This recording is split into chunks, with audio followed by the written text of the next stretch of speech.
India কি আর ৬-৬টা wicket নিতে পারবে একদিনে? শ্রীলঙ্কার হাতে রয়েছে ৬টি উইকেট। ইন্ডিয়ার হাতে একদিনে নিতে হবে ৬টি উইকেট। শ্রীলঙ্কাকে ক্রস করতে হবে ২৮৮ রান।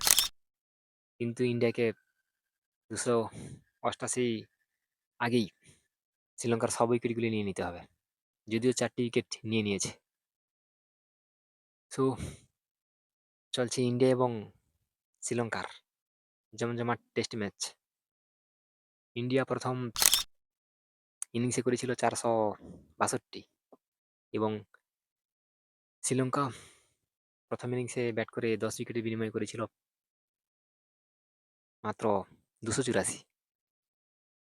সো ইন্ডিয়া আবার দ্বিতীয় ইনিংসে ব্যাট করতে নামে, যেখানে ইন্ডিয়া রান করে ১৯৩। সো ৪৬২ প্লাস ১৯৩, ২০ উইকেটের বিনিময়ে। পরবর্তীকালে শ্রীলঙ্কা আবার দ্বিতীয় ইনিংস শুরু করে, যদিও প্রথম ইনিংসে তারা ইন্ডিয়ার থাকতে অনেক রানে পিছিয়ে ছিল। দ্বিতীয় ইনিংসে এখনো শ্রীলঙ্কা কোনো মতে টিকে আছে, হাতে আছে ৬টি উইকেট। দ্বিতীয় ইনিংসে শ্রীলঙ্কা রান করেছে মাত্র ৮৪ রান, কিন্তু ৪টি মূল্যবান উইকেট হারিয়ে ফেলেছে।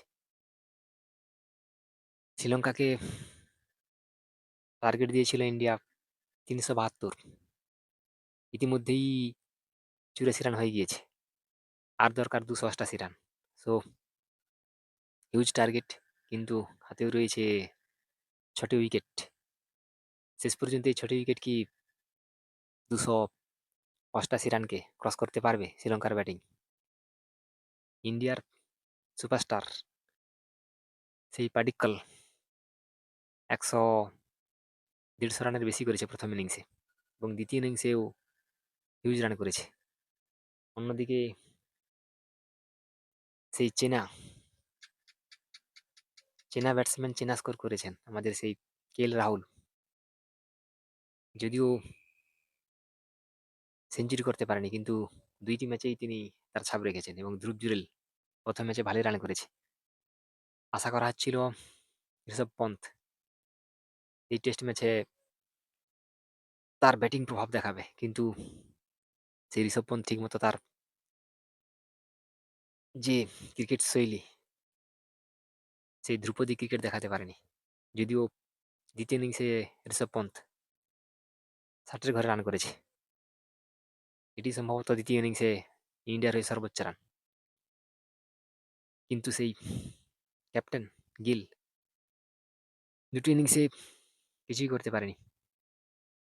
সো ইন্ডিয়ার ব্যাটিং দাপটে এবং প্রথম ইনিংসে এই ৪৬২ রানের দাপটে ইন্ডিয়া এখনো পর্যন্ত শ্রীলঙ্কার সামনে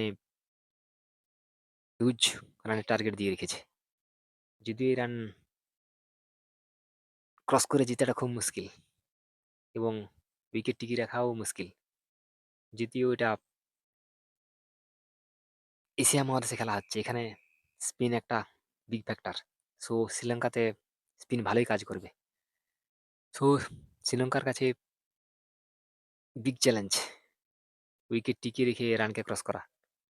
কিন্তু ইন্ডিয়ার যে বোলিং টেকনিক, ইন্ডিয়ার যে স্পিন বোলিং এর প্রভাব, আশা করা যায় ৬টি উইকেট অনায়াসে তুলে নেবে।